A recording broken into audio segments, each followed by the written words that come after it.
أشرقت نفسي بنور من فؤادي حينما رددت يا رب العباد وانتشت روحي وصار الدمع يجري يا إلهي خذ بقلبي للرشاد أشرقت نفسي Bakara suresi tefsiri 199. ayetten başlayıp okuyayım inşallah. Bismillah, elhamdülillah, salatu vesselam ala Resulillah ve ala alihi ve sahbihi ecma'in. Rabbi şirah li sadri ve yessir li emri ve ahlul uqdeten min lisani yefkahu kavli. Amma ba'd, esselamu aleyküm ve rahmetullahi ve berekatuh. Tüvende diktanlağa İbn Kesir rahimahullah'ın Kur'an-ı Kerim tefsiri Uygurca tercümesi Bakara suresinin 199. ayetinden başlayıp okuyayım inşallah. Ba'de a'udhu billahi mineşşeytanirracim. Ondan keyin sizlar Arafat'tan kishilar qaytgan joy bilan qaytinglar. Allohdan mag'firat talab qilinglar. Alloh haqiqatan nihoyat mag'firat qilg'uchidir, nihoyat mehribondir. İslam dini kelishdan burun Arafatda turmagan kishilarning Arafatga chiqishi buyurilganligi.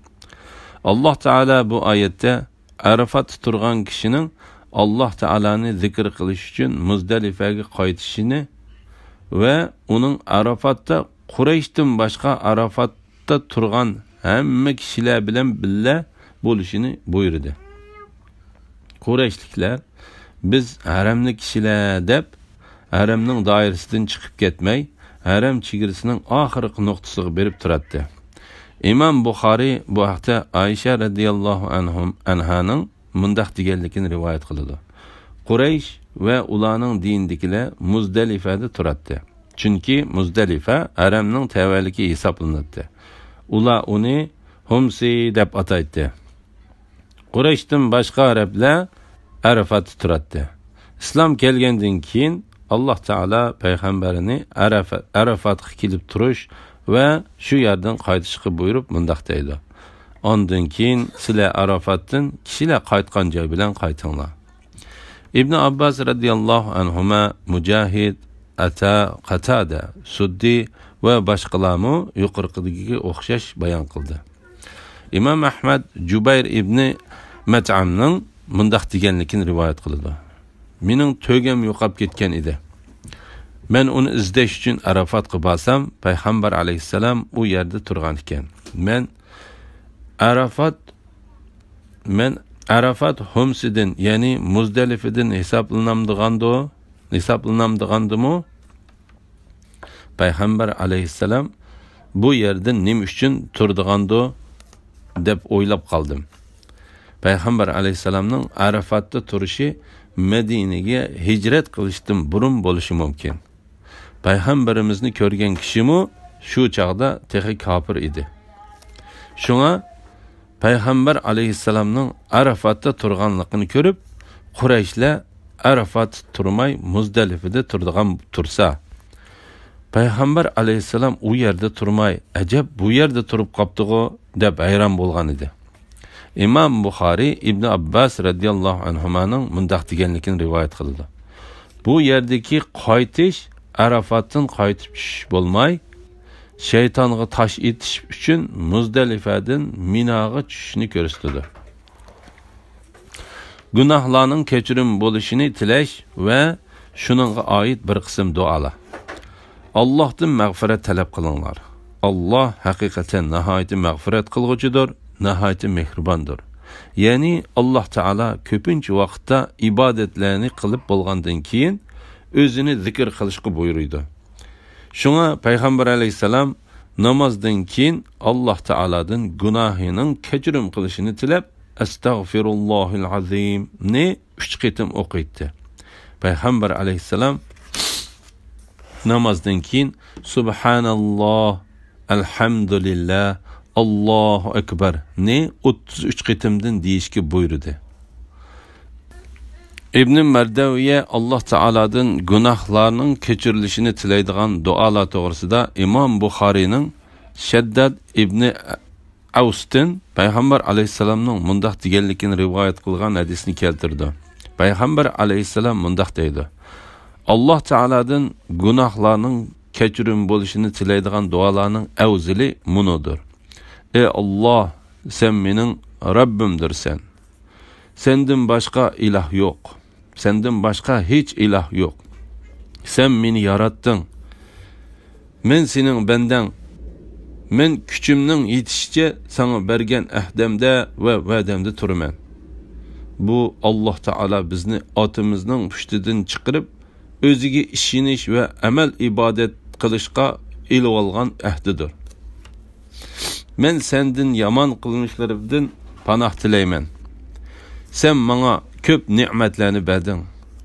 Men günah ötküzüp koydum. Günahlarımı keçirgin. Çünkü günahlarını fakat senle keçireleysen. Bir kişi bu duanı keçisi okup şu keçisi ölüp kalsa, o kişi cennetke kirdi. Onu bir kişi gündüz okup şu gün ölüp kalsa, o kişi mi cennetke kirdi. İmam Bukhari ve Müslim Abdullah ibn Amr'dan Abu Bakr'ның mundaq deganligini rivoyat qiladi. Men ey Alloh taolaning payg'ambari, menga namozimda o'qiydigan bir duoni o'gitib qo'ygan dedim. Payg'ambar alayhisalom: Ey Alloh, men o'zimga ko'p zulm qildim. Gunohlarni sendan boshqa kechirim qilg'ich yo'qdir. Meni kechirgin, menga rahm qilgin, chunki sen kechirguchi va rahim qiluvchidirsan degan dedi. Sizlar hajga oid ibodatlarni ado qilgandan keyin Allohni bo'lsa ota bobonglarni faxrlanib yod etgandek yoki uningdanmi ziyoda yod etinglar. Ba'zi kishilar ey Rabbimiz bizga nasibimizni bu dunyoda bergin deydi. Halbuki onunla ahirette yaxşılıqdan hiç nesibi yoxdur. Bazı kişiler Rabbimiz bizge dünyada yaxşılıq ata qılğın, ahiretimi yaxşılıq ata qılğın, bizni devzaq azabıdan saqlığın deydi. Eni şula özleri qılğan əməllərinin mol meyvesini gördü. Allah'ın hesap edişi tizdir. Yani şunç köp halayiqdan qısqa vaqt içinde hesap edip boludu. Köp zikir qilish va haj qilib bo'lgandan keyin dunyo va oxiratning yaxshiliklarini tilash to'g'risida. Alloh taolo bu oyatda hajning ishlarini tugitib bo'lgandan keyin köp zikr qilishga buyurdi. Allohni bo'lsa ota bobonglarni faxrlanib yod etgandek yod etinglar. Said ibn Jubayr bu ayet hakkında İbn Abbas radıyallahu anhumanın mundaq deganligini rivoyat qiladi. İslam kelishdan ilgirki kishilar hajda Arafat turib, otalarimiz taom beretdi. Ig'irchilikni o'zi ko'taradi. Ya'ni xato odam o'ltirib qolsak diyet to'laydi deb ular o'zlarining otallarini qilgan ishlaridan boshqani zikr qilmaydi. Ular o'zlarining otalari qilgan ishlardan boshqasini zikr qilmaydi. Ondan Alloh payg'ambari Muhammad sallallohu alayhi va sallamga bu oyatni nozil qildi. Allohni bo'lsa ota bobonglarni faxrlanib yod etgandek yoki uningdanmi ziyoda yod etinglar. Buningdan maqsad Alloh taolani ko'p zikr qilishga rag'batlantirishdir. Alloh taolo o'ziga ko'p zikr qilishni aytib bo'lgandan keyin bendilarni o'ziga duo qilishga rag'batlantirdi. Chunki bu vaqtda duo ijobat bo'lib qilishi mumkin. Alloh taolo o'zining oxiratligidan yuz o'rib dunyolikini tilagan kishini ayblab mundaq deydi. Ba'zi kishilar ey Rabbimiz bizga nasibimizni bu dunyoda bergin deydi. Halbuki onunğa ahiretde yaxşılıqdan hiç nasibi yoxdur. Bu yerdeki ayıplash şu xildagi kishilarga o'xshib qilishni o'z ichiga oladi. Said ibn Jubayr ibn Abbas radiyallahu anhumanın mundaq deganligini rivoyat qildi.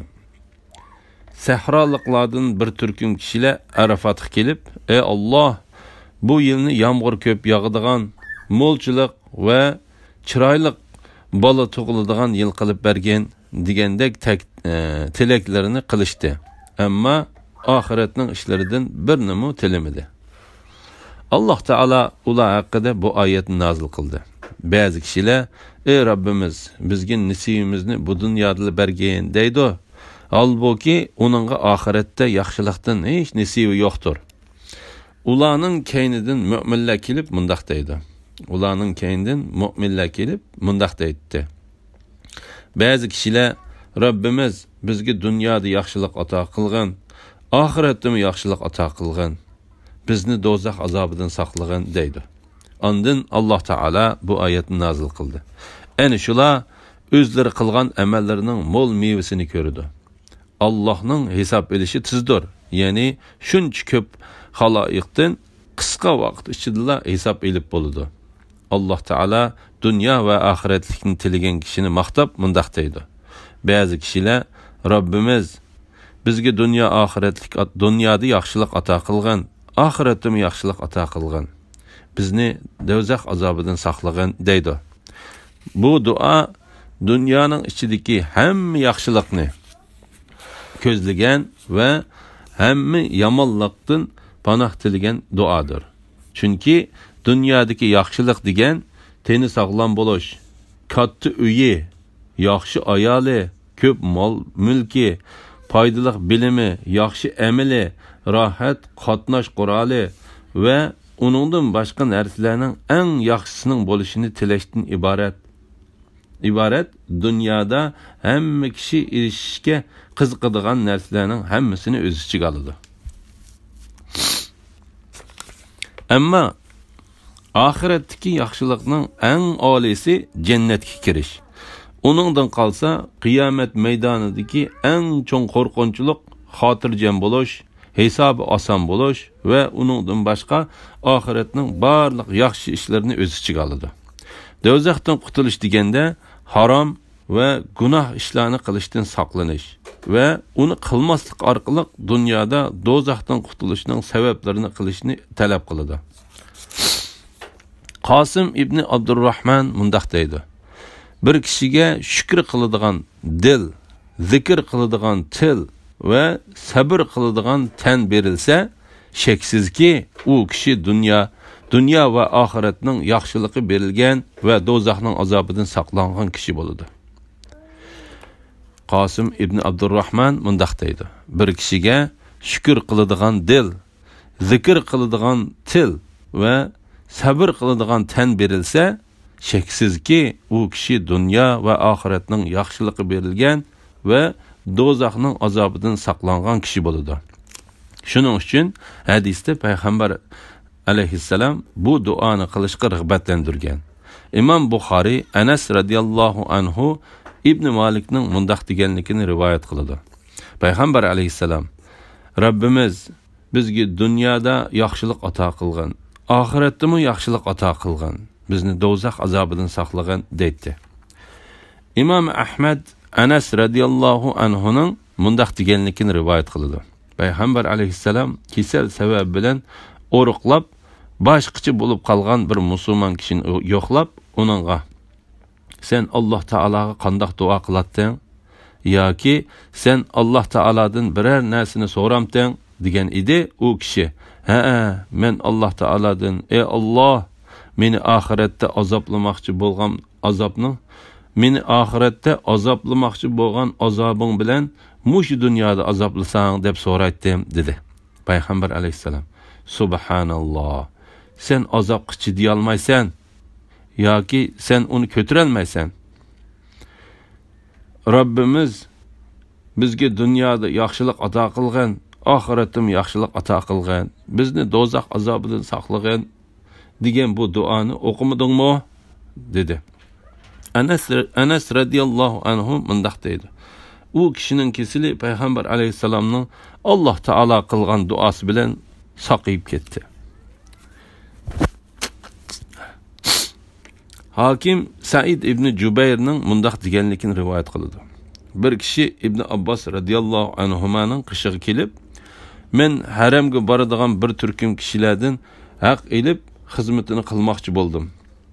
Ularning meni haj qilishimga ruxsat qilish sharti bilan asli kelishgan bahodan azroq tushib berib haj qildim. Bu hajjim durust bo'lamdi deb so'radi. İbn Abbas, sen Alloh taolaning ayni shular o'zlari qilgan amallarining mo'l mevasini ko'rdi. Allohning hisob elishi tezdir. Ya'ni shuncha ko'p xaloyiqdan qisqa vaqt ichida hisob elib bo'ladi degan oyatida bayon qilgan kishilardan ekansan deb javob berdi. Sanoqli kunlarda, ya'ni tashrih kunlarida Allohni yod etinglar. Ya'ni namozlaringlarning oxirida takbir aytinglar. Minadan oldirab 2 kunda qaytgan odamga hech gunoh bo'lmaydi. Ta'xir qilib qaytgan odamga hech gunoh bo'lmaydi. Yuqorqi ahkamlar taqvodorlik qilib hajni to'liq ado qilmoqchi bo'lgan odam uchundir. Allohdan qo'rqinglar. Bilinglarki, sizlar hisob uchun Allohning dargohiga yig'ilisizlar. Heyit kunlarida Alloh taolani zikr qilish to'g'risida. Sanoqli kunlarda, ya'ni tashrih kunlarida Allohni yod etinglar. Ya'ni namozlaringlarning oxirida takbir aytinglar. Ikrima bu oyatning ma'nosi haqida mundaq deydi. Bu oyatdagi zikr qilishdan heyit kunlari farz namozlardan keyin Allohu akbar, Allohu akbar, Allohu akbar deb takbir aytish ko'z tutildi. İmam Ahmad Uqba ibn Amirdan Payg'ambar alayhisalomning mundaq deganligini rivoyat qildi. Arafat kuni heyitning birinchi kuni va uningdan keyingi 3 kun musulmonlarning bayrami bo'lib, yeb ichadigan kunlardir. İmam Ahmad Nabisha Hazalidan Payg'ambar alayhisalomning mundaq deganligini rivoyat qildi. Heyit kunlari yeb ichadigan va Alloh taolani zikr qiladigan kunlardir. İbn Jarir Abu Hurayraning mundaq deganligini rivoyat qildi. Payg'ambar alayhisalom Abdullah ibn Hudayfani Minada aylanib yurib, bu kunlarda, ya'ni heyit kunlarida ro'za tutmanglar. Chunki bu yeb ichadigan va Alloh taolani zikr qiladigan kunlardir deb jakorligini avatdi. Heyit kunlari to'g'risida Muqsim ibn Abbas radhiyallohu anhumaning mundaq deganligini rivoyat qildi. Heyit kunlari 4 kundir. Ya'ni mol bo'g'izlaydigan birinchi kuni va uningdan keyingi 3 kun. İbn Umar, İbn Zubayr, Abu Musa, Ata, Mujahid, Ikrima, Sa'id ibn Jubayr, Abu Malik, İbrahim Naxai, Yahya ibn Abu Kasir, Hasan, Qatada, Suddi, Zuhri, Rabi ibn Anas va boshqalar heyit kunlari to'g'risida İbn Abbas degandek bayon qildi. Alloh taolo heyit kunlarining 4 kun bo'ladiganligi to'g'risida mundaq deydi. Minadan oldirab 2 kunda qaytgan odamga hech gunoh bo'lmaydi. Ta'xir qilib qaytgan odamga hech gunoh bo'lmaydi. Ya'ni bu oyat mol bo'g'izlaydigan birinchi kunning orqasidan yana 3 kun borligini bildirdi. Alloh taolo hojilarning haj faoliyati oxirlashgandan keyin har tarafga tarilib ketadiganligini bayon qilib, oxirida mundaq deydi. Yuqorqi ahkamlar taqvodorlik qilib hajni to'liq ado qilmoqchi bo'lgan odam uchundir. Allohdan qo'rqinglar. Bilinglarki, sizlar hisob uchun Allohning dargohiga yig'ilisizlar. Alloh taolo bu vaqtda mundaq deydi.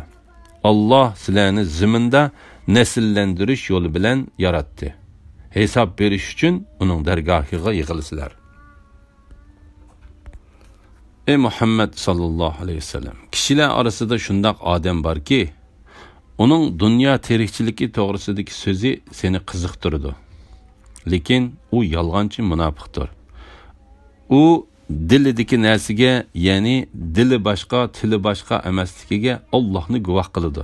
Halbuki u sana va sana ergashkichilarga ashaddiy dushmandir. Ko'rinishda u shirin so'zi orqali dindor qiyofatga kirib oladi. U huzuringdan qaytgandan keyin zaminda buzuqchilik qilish uchun va ziroatlarni, hayvonlarni halok qilish uchun tirishdi. Uning buzg'unchiligi amalda insonlarni halok qilish uchundir. Chunki ziroatsiz va hayvonlarsiz insonlarning yashay olishi mumkin emas. Alloh buzuqchilikni yoqtirmaydi. Uningga va'z nasihat qilinib, yomon so'z harakatlardan qaytib Allohdan qo'rqqin deyilsa, g'ururi uningga gunoh yuklaydi. Ya'ni haqdan takabburlik bilan bosh tortib, fitna fasodda texmu avzalaydi. Uningga jahannam yetarlikdir. Jahannam nihoyatda yomon joydir. Ba'zi kishilar borki, ular Allohning rizosi uchun jinini pido qiladi. Qilgan amali bilan faqat Allohning roziligini tilaydi. Alloh bandalariga to'limi marhamatlikdir. Munofiqlarning ahvoli to'g'risida Suddi mundaq deydi. Bu oyat Ahnas ibn Shurayq Saqafi haqida tushdi. Chunki u payg'ambar alayhisalomning yeniga kelib, islomni tilining uchtida oshkor qilib, dilida o'zining munofiqligini saqlab qolgan edi. Ibn Abbas mundaq deydi. Bu oyat Xubayb va uning bilan billa Raji degan yerda o'ldirilgan hamrolarga til tekkizgan va ularni ayblagan bir turkum munofiqlar to'g'risida tushdi. Alloh taolo munofiqlarni so'kib, yuqoridagi oyatni Xubayb va uning hamrohlarini maqtab, tövendeki oyatni nazil qildi. Ba'zi kishilar borki, ular Allohning rizosi uchun jinini fido qiladi. Qilgan amali bilan faqat Allohning rizoligini tilaydi. Bu oyatlar barliq munofiqlar va barliq mu'min kishilar uchun tushgan degan bayonlama bor. Qatada, Mujahid va Rabi ibn Anas qatorliqlar shundaq degichilardir. Ibn Jarir Qurayzidan Navfining mundaq deganligini rivoyat qiladi. Navfi Tavrat va Injillarni o'qiydigan kishi edi. Men Alloh taolaning kitobidan bu kitob Tavrat yoki Injil bo'lishi mumkin. Bu ummatning ichida dinini dunyoligi uchun hiyla sifatida qo'llaniladigan bir turkum kishilarning borligini, ularning tillari asaldan tatliq, dillari zahardan ochiq, kiyimlari qo'yning terilaridan, ya'ni esil sifatlik, dillari tulkininkidek, ya'ni quv, makkar ekanligini va Alloh taolaning ular haqida gunohlar bilan menga qo'pollik va cho'nglik qildi. Men ularning ichida ig'ir besiq kishinimi gangiritib qo'ydigan bir fitnani ularga avatishni qasam qildim deganligini o'qidim. Qurayzi men u kishilarning sifatlarini obdan o'ylab baqsam, Qur'onda munofiqlar deb qaraladigan kishilar ekan. Ularning sifatlarini Alloh taolaning Muhammad sallallohu alayhi vasallam kishilar orasida shundoq odam borki, uning dunyo tirikchiligi to'g'risidagi so'zi seni qiziqtirdi. Lekin u yolg'onchi munofiqdir. U dilidagi narsaga, ya'ni dili boshqa, tili boshqa emasligiga Allohni guvoh qiladi degan oyatida uchratdim deydi. Qurayzining bu so'zi to'g'ri va muvofiq so'zdir. U dilidagi narsaga, ya'ni dili boshqa, tili boshqa emasligiga Allohni guvoh qiladi. Ya'ni u munofiq islomni insonlarga oshkor qiladi. Qalbidagi kufrlik va munofiqlikni Alloh taolaga oshkor qiladi. Alloh taolo bu haqda mundaq deydi. Ular xiyonatlarini insonlardan xijil bo'lib yoshirdi. Allohdan xijil bo'lib yoshirmaydi. Yuqoridagi oyatning ma'nosi haqida u munofiq insonlarga islomni oshkorlagan vaqtida qasam ichib qalbi bilan tilining birdek ekanligiga Alloh taolani guvohchi qiladi degan ko'z qarashim bor. Bu to'g'ri deb qaralgan ko'z qarash bo'lib, Ibn Jarirmi buni qo'llagan. u sana va sana ergashkichilarga ashaddiy dushmandir. Ko'rinishda u shirin so'zi orqali dindor qiyofatga kirib oladi. Ya'ni munofiqlar davolashganda yolg'on aytadi. Haqiqatni burmalaydi. Eg'izini buzadi. Payg'ambar alayhisalom bu vaqtda mundaq deydi: Munofiqning alomati 3 tur. So'zlisi yolg'on so'zlaydi, va'da qilsa va'dini buzadi, davolashsa eg'izini buzadi. İmam Buxoriy Aisha radhiyallohu anhadan Payg'ambar alayhisalomning mundaq deganligini rivoyat qiladi. Shubhisizki, Alloh taolo eng yomon ko'radigan kishi qattiq dushmanlashadigan kishidir. Alloh taolo eng yomon ko'radigan kishi qattiq dushmanlashadigan kishidir.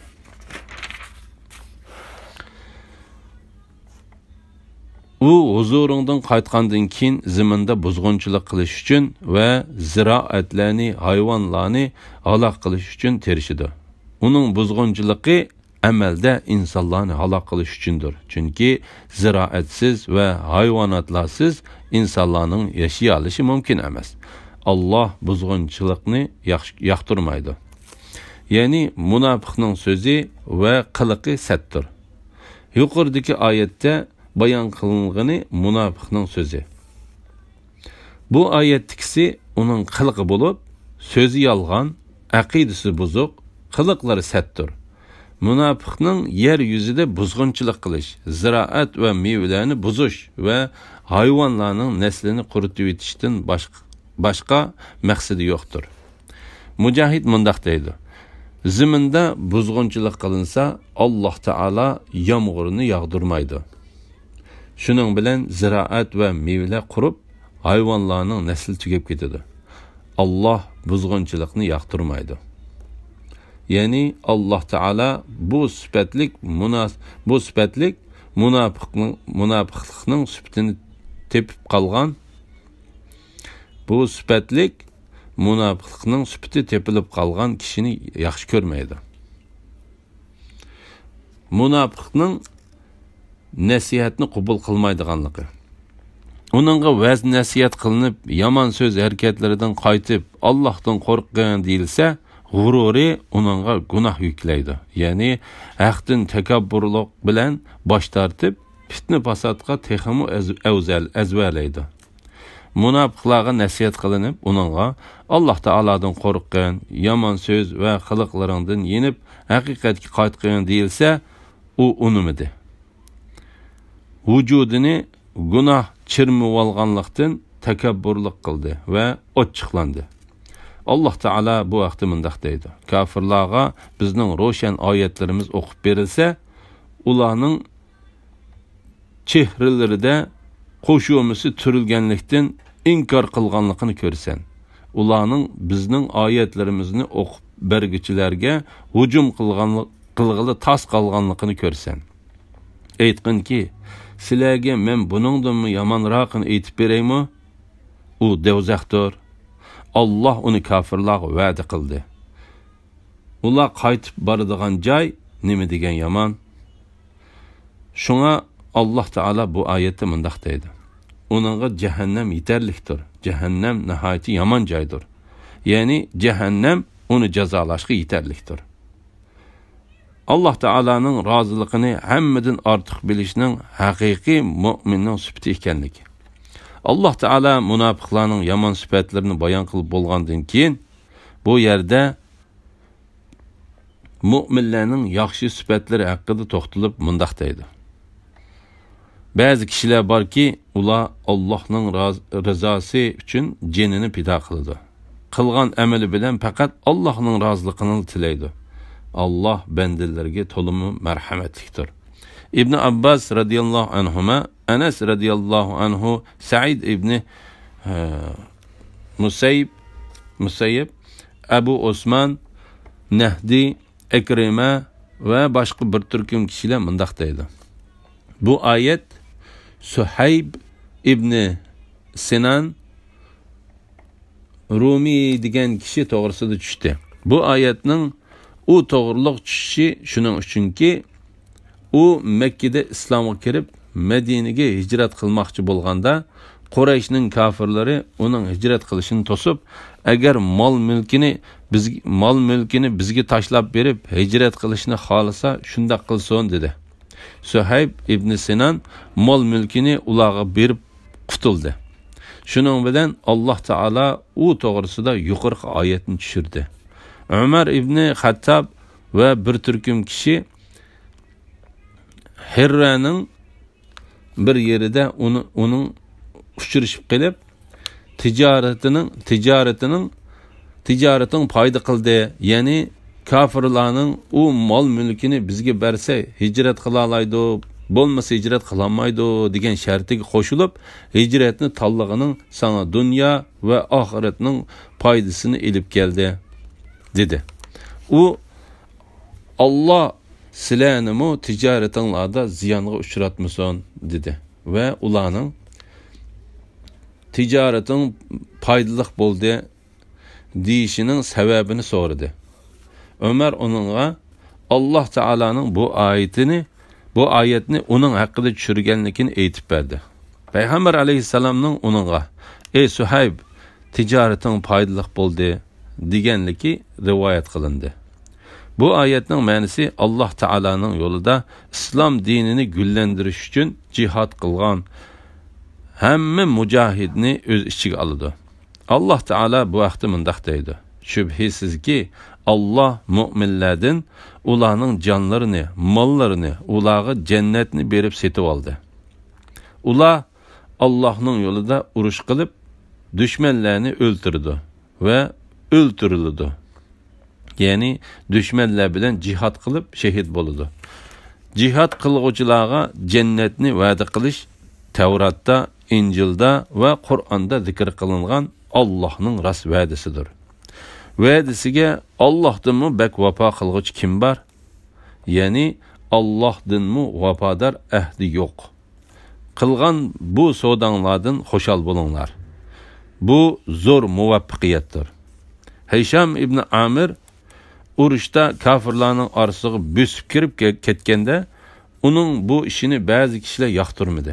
Umar ibn Xattab, Abu Hurayra radhiyallohu anhu va boshqalar Hisham ibn Amirning düşman orasiga etilib kirgan ishini yoqtirmagan kishilarga raddiya berib, ba'zi kishilar borki, ular Allohning rizosi uchun jinini pido qildi. Qilgan amali bilan faqat Allohning roziligini tilaydi. Allah bendilerge tolumi merhametliktir degan oyatini o'qidi. Elhamdülillah, Allah şükürler olsun. Yuqorida Baqara surasining 207 oyatigacha angladinglar. Qolganini keyin qitimliq o'qishimizda davomlashtiramiz inshaalloh. Va oxiri da'vana velhamdülillahi robbil alamin. Assalomu alaykum va rahmatullohi va barakatuh.